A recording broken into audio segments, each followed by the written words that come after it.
Meu povo, Bispo aqui. E hoje eu quero trazer um repositório que eu criei falando sobre ETL. Então eu falo basicamente todas as possibilidades em cada parte do ETL. O ETL é dividido em três partes, que é o Extract, Transform e Load, o extrair, o transformar e o carregar. Esse é o repositório, então a gente começa com a extração. Então a gente tem dois métodos de extração. A gente tem um pull, que é puxar, e o push, que é empurrar. Então a gente pode ir num lugar, pode ser um banco de dados, pode ser um data warehouse, um data lake, e trazer esses dados para dentro do pipeline. Ou o próprio sistema de armazenamento, como um API, ele já joga os dados. Normalmente a gente vai ver isso em dados em tempo real, o, da, a- o do lugar que armazena e empurrar, entregar já os dados para a gente. Tipos de extração. Então a gente tem dois tipos, a gente pode ter uma extração completa, então todos os dados que vão estar dentro do armazenamento, ou a gente tem uma incremental, que são parte dos dados, a parte que a gente tem mais interesse, etc. Porque muitas vezes a gente não vai precisar trazer tudo, certo? A gente pode pegar só a parte que o nosso time de BI tem interesse, ou para treinar um modelo de machine learning. Técnicas de extração. A gente tem extração manual, muito tendenciosa a falhas, como tipo uma pessoa pegar uma planilha e alimentar um pipeline, porém não é uma boa escolha. Consultas e bancos de dados, então são queries SQL, que a gente automatiza, né?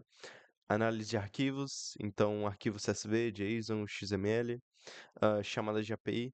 Então, através do JSON, uma API vai retornar um JSON para a gente. Uma API é basicamente um sistema no qual retorna dados que a gente pede no request. Então, quando a gente vai fazer um request, a gente fala, pô, quero isso, isso e isso. Ele vai retornar o que a gente pediu. E a gente muitas vezes precisa de permissão, né? Então, não é qualquer ah, existem sim APIs que vão só entregar, é só se você ter o link que você vai conseguir, mas outros não, você precisa de ter URL, etc. Quer dizer, senha, etc. Stream, então, eventos em tempo real e web scraping, que é meio que procurar na internet. Maravilha? Agora a parte de transformação. Então, esses são os possíveis. A gente pode ter ou o armazenamento empurra, ou a gente puxa do armazenamento, a gente pode pegar tudo ou parcial, a gente tem implementação manual, queries no SQL, arquivos, API, streaming em tempo real e web scraping. Tá, transformação. Então, a gente tem alguns métodos de enriquecer nossos dados, né, durante o ETL. E um desses é o enriquecimento. Então, a gente adiciona informações, aumenta seu valor analítico e como dados demográficos e localização. Normalização e padronização.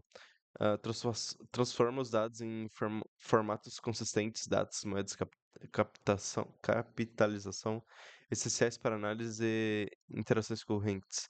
Então, imagina que você tem uma string e nesse banco de dados, o pessoal não teve uma, um formato para colocar os nomes. Por exemplo, São Paulo, pode ser colocado São Paulo, SP, São Paulo, tudo minúsculo, etc., sem acento.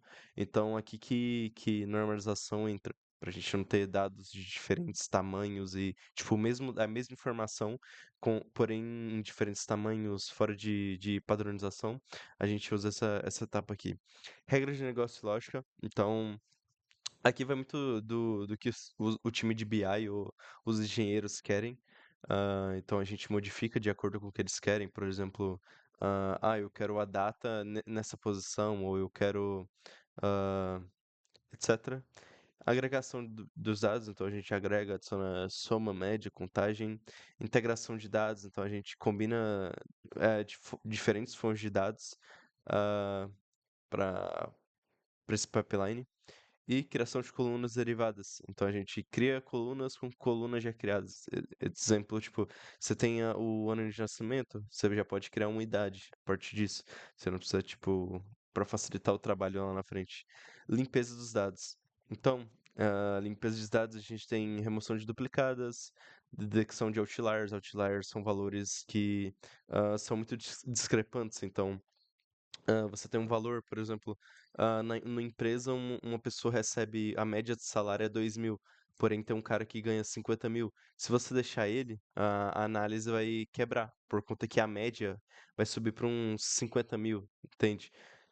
Quer dizer, vai subir para uns 10.000. Então a média era 2.000, porém por esse outlier, por esse valor discrepante, ela vai ficar inconsistente. Então a gente tem que tirar esses outliers. Conversão do tipo de dados, então por exemplo, às vezes a data vai vir em string, você vai ter que mudar ela para data type no banco de dados. Então é uma conversão, manipulação de espaços indesejados. Então pode ter espaço no início do nome ou no final do nome, que não é uma boa prática, né? Ah, Imagina quando você for fazer um count da string e só tem um espaço lá, que ocupando espaço. Manipulação de valores inválidos, manipulação de dados ausentes, filtragem de dados. E então esses são os possíveis ah, transformações que você pode fazer. Você pode enriquecer os dados, normalizar regras de negócio, então depende da empresa, agregação, integração de dados e criação de colunas derivadas. E a gente também pode limpar os dados, que pode ter remoções, outliers, diferentes tipos de dados, manipulação de espaços indesejados, maravilhas, filtragem e manipulação de dados ausentes. Agora carga. Então o ETL, como a gente falou, o extract, o transform e agora é o load. O load significa carga, então a gente vai enviar esses dados depois da manipulação, da extração e manipulação para algum lugar. Então, tipos de processamento. A gente pode processar esses dados em lote, que são batch, e em streaming, que são fluxos. Então, o que que significa? Imagina que o streaming, dados em streaming, é contínuo. Então, imagina que tem 24 horas no dia, ele é contínuo, ele está contínuo, ele não vai parar durante esse tempo. Agora, o batch não, você escolhe uma hora do dia, ou um momento do dia para fazer esse processamento, principalmente Big Data, a coisa de Big Data que porque demanda processamento. Então, você vai ter que processar esse grande conjunto de dados em lote, porque senão fica inviável você, tipo, toda hora você vai estar processando pouco dados, tá ligado? Ah, Métodos de carga. Então a gente tem carga complexa, então full, que são todos os dados. Truncar remove todos os dados da tabela e insere novamente. Então esse truncar e inserir, então o create insert você tira todos os dados existentes e coloca os novos. Upsert utiliza registros existentes e insere novos, equilibra performance e consistência. Dropar irá inserir, drop, create insert. Carga incremental, upsert combina atualização e inserção, muito usado para identificadores únicos. Anexar, append, então você só adiciona no final. Mesclar, merge, você junta tudo. Dimensões de alterações, lenta. Slow Caching Dimensões, SCD. Sem historização, não registra alterações. Sobrescrita, atualiza os dados substituindo o valor antigo, simples, mas perde o histórico. Mantém S2 historização, mantém versões do registro, criando linhas de datas de início a fim, ideal para auditoria e análises históricas. Representa variações personalizadas ou híbridas, SCD. Maravilha. Então, esse é o repositório que eu criei. Eu vou deixar o link na descrição. É um repositório, então, que a gente viu nesse vídeo. A gente viu o processo do ETL, só que um pouco mais aprofundado. O ETL é basicamente extrair, transformar e carregar. Porém, dentro desse processo existem várias outras etapas. Por exemplo, transformação. Transformação é um processo mais complexo, vamos dizer assim, por conta que é onde que eu acho que pode gerar mais erro. Além da dificuldade entre conectar as ferramentas, e o tipo de dados, então muitas vezes dados vão vir em formatos distintos, ah, são problemas do dia a dia de um engenheiro de dados. Eu sou o Bispo e foi bom.